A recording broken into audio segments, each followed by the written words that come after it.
नमस्कार साथियों, मैं विनोद कुमार शर्मा वीके क्लासेस में आपका हार्दिक स्वागत करता हूं। देखिए, हमारा जो पहला पाठ था भारतीय संविधान की एक दृष्टि, उसमें हमने भाग 10 और अनुच्छेद 244 तक अध्ययन किया था। आज हमारे भारतीय संविधान की एक दृष्टि में हम उसके आगे विस्तृत अध्ययन करेंगे।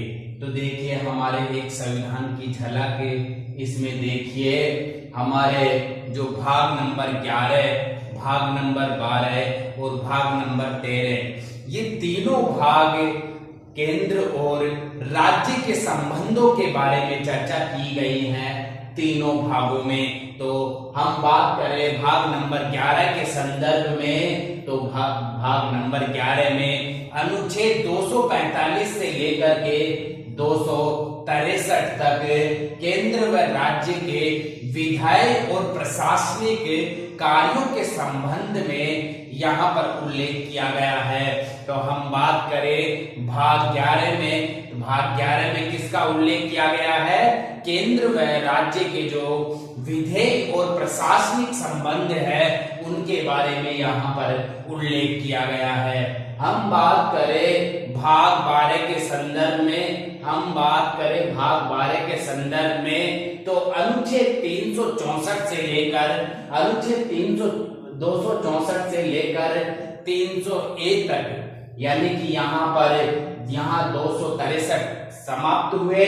तो यहाँ पर भाग नंबर 12 में 264 से लेकर 301 तक, 301 तक केंद्र और राज्य के जो वित्तीय संबंध है उनमें यहाँ पर उल्लेख किया गया है। यानी कि जो भाग नंबर 12 है उसमें वित्तीय संबंध, जो केंद्र और राज्य के संबंध हैं, उनका उल्लेख किया गया है कि किस प्रकार से एक दूसरे के संपत्ति पर टैक्स नहीं लगाएंगे। उन सभी कार्यों का, यानी कि संबंधों का उल्लेख कहाँ पे किया गया है?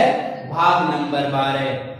देखिए, हम बात करें भाग नंबर 13 के संबंध में, भाग नंबर 13 के संबंध में हम बात करें तो अनुच्छेद 301 से लेकर 307 तक केंद्र और राज्य के व्यापार और वाणिज्य संबंधों का उल्लेख किया गया है। यानी कि 301 से लेकर 307 अनुच्छेद तक किसका उल्लेख किया गया है? केंद्र राज्य के जो व्यापार और वाणिज्य से संबंध है उनके संबंध में उल्लेख किया गया है। इसी प्रकार से हम कह सकते हैं कि भाग नंबर 11, भाग नंबर 12 और भाग नंबर 13, ये तीनों ही भाग केंद्र और राज्य के संबंधों का उल्लेख किया गया है। इसलिए हमारा यहाँ पर देखिए सीधा सा कंप्लीट हो गया कि यहाँ पर केंद्र और राज्य के संबंध में उल्लेख किया गया है। जब भी कोई क्वेश्चन बने, चाहे वित्तीय से संबंधित, केंद्र राज्य से संबंधित, तो वह हम यहाँ पर वित्तीय से संबंधित हम समझ जाएंगे कि अनुच्छेद 64 से 301 तक, यानी यहाँ इनके बीच में ही इस क्वेश्चन का आंसर छिपा हुआ है। देखिए, इसी प्रकार से हम बात करें भाग नंबर 14 के संदर्भ में, भाग नंबर 13 के बाद में भाग नंबर जो 14 आएगा उसमें अनुच्छेद 308 से लेकर 323 तक सिविल सेवा का उल्लेख किया गया है। जो कि हमारी सेवाएं हैं राज्य से संबंधित या संघ से संबंधित सिविल सेवाएं हैं, उनका उल्लेख कहाँ पे किया गया है? भाग नंबर 14 में। देखिए, भाग नंबर 14 में अनुच्छेद 308 से 323 तक सिविल सेवा का उल्लेख किया गया है। इसी प्रकार से हम बात करें भाग 15 के संदर्भ में, तो भाग 15 में अनुच्छेद 324 से लेकर 329 तक निर्वाचन का उल्लेख किया गया है। इस भाग में भाग नंबर 15 में निर्वाचन आयोग का उल्लेख किया गया है। भाग नंबर 15 में निर्वाचन से संबंधित सभी बातों का उल्लेख किया गया है, सभी नियमों का उल्लेख किया गया है। इसी प्रकार से हम बात करें नेक्स्ट भाग के संदर्भ में, यानी कि भाग नंबर 16। भाग नंबर 16 में अनुच्छेद 330 से लेकर 342 तक, यानी भाग नंबर जो 16 है वह अनुच्छेद 330 से लेकर 342 तक है और इसमें पिछड़े हुए वर्गों का संसद व विधानसभा में आरक्षण के संबंध में उल्लेख किया गया है। देखिए आपको पता हो 331, 332, 333, 334 इन सभी में अनुसूचित जनजाति व एंग्लो इंडियन की जो आरक्षण की व्यवस्था की गई है वो इन्हीं अनुच्छेदों में की गई है। संसद हो चाहे विधानसभा हो, यानी कि भाग नंबर 16 में अनुच्छेद 330 से लेकर 342 तक पिछड़े वर्गों का संसद व विधानसभा में जो सीटें आवंटित की गई है, जो आरक्षण प्रदान किया गया है, उसका उल्लेख कहां पे मिलता है? भाग नंबर 16 में। देखिए हम बात करें भाग नंबर 17 के संदर्भ में। भाग नंबर 17 में अनुच्छेद 343 से 351 तक, तो हम बात करें भाग नंबर 17 के संदर्भ में, तो इस भाग में हमारी जो राजभाषा है उसका उल्लेख किया गया है, यानी कि इन अनुच्छेदों को हम राजभाषा से संबंधित उपबंध के बारे में कह सकते हैं। यहाँ पर देवनागरी लिपि के संबंध में भी उल्लेख किया गया है, जो कि हमारी हिंदी भाषा राजभाषा है, उसका उल्लेख कहां से है? यानी कि अनुच्छेद 343 से लेकर 351 तक किया गया है। हम बात करें भाग नंबर 18 के संदर्भ में। भाग नंबर 18 में अनुच्छेद 352 से 360 तक आपात उपबंध का उल्लेख किया गया है, यानी कि जो हमारे राष्ट्रीय आपात है, संवैधानिक तंत्र विफल होने पर आपात की घोषणा होती है, जो वित्तीय आपात होता है, इन तीनों आपातों का उल्लेख कौन से भाग में किया गया है? भाग नंबर 18 में इनका उल्लेख किया गया है और अनुच्छेद 352 से 360 तक इन्हीं उपबंधों के बारे में विस्तार से अध्ययन किया गया है, यानी विस्तार से इनके बारे में जानकारी प्राप्त होती है। तो इसी प्रकार से हम भाग 18 के संदर्भ में कहे तो भाग नंबर 18 आपात के उपबंध से संबंधित है।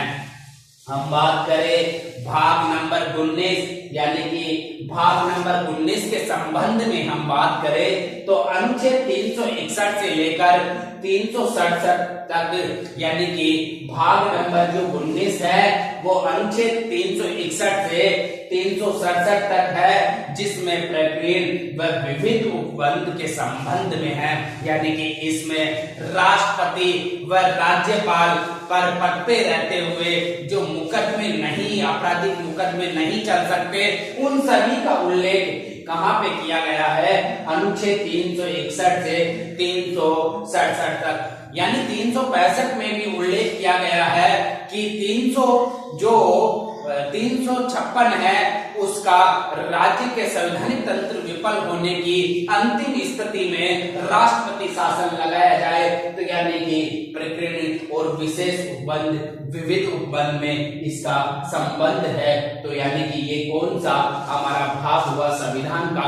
भाग नंबर 19 में यह उल्लेख किया गया। हम बात करें भाग नंबर 20 के संदर्भ में, हम बात करें भाग नंबर 20 के संदर्भ में तो अनुच्छेद 368 का उल्लेख किया गया है और आप तो जानते हैं अनुच्छेद 368 के तहत संविधान संशोधन की प्रक्रिया होती है।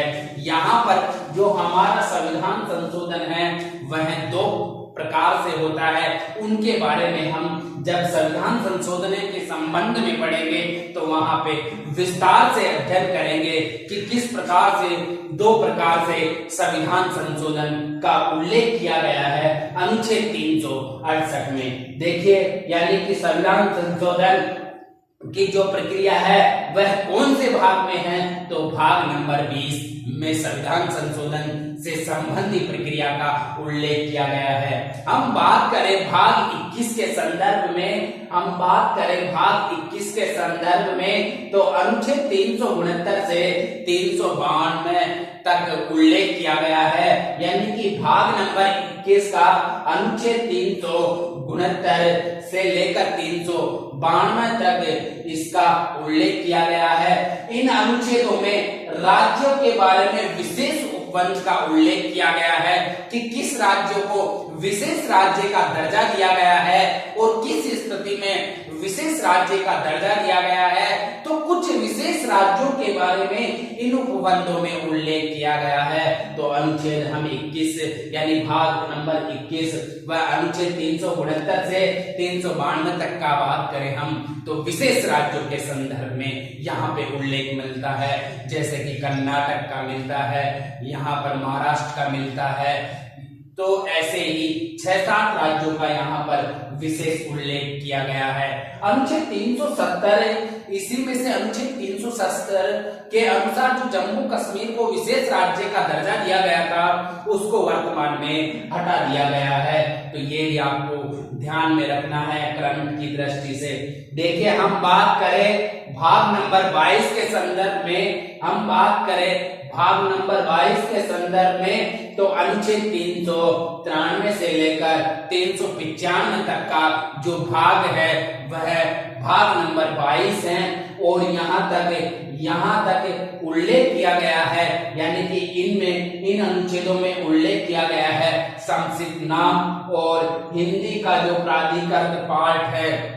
देखिए, इन्हीं में उल्लेख किया गया है कि जब तक संविधान लागू नहीं हो जाता उससे पूर्व 6 यानी 16 जो अनुच्छेद है वो ऑटोमेटिक लागू हो गए थे संविधान के निर्माण के समय ही। और इसी में उल्लेख किया गया है कि हिंदी जो इसका हिंदी अर्थ होगा संविधान का, वह भी एक वेद होगा, हिंदी का रूप होगा वो भी एक वेद होगा। इसी प्रकार से यहाँ पर भारतीय संविधान का अनुच्छेद 393 के तहत जो ये इस संविधान का नाम होगा वो होगा भारतीय संविधान, यानी कि 22 भाग में इन सभी का उल्लेख किया गया है। इस प्रकार से हमने चर्चा की, यानी कि भारतीय संविधान की एक दृष्टि की पार्ट फर्स्ट और पार्ट सेकंड में हमने विस्तृत अध्ययन किया और दोनों का एक दृष्टि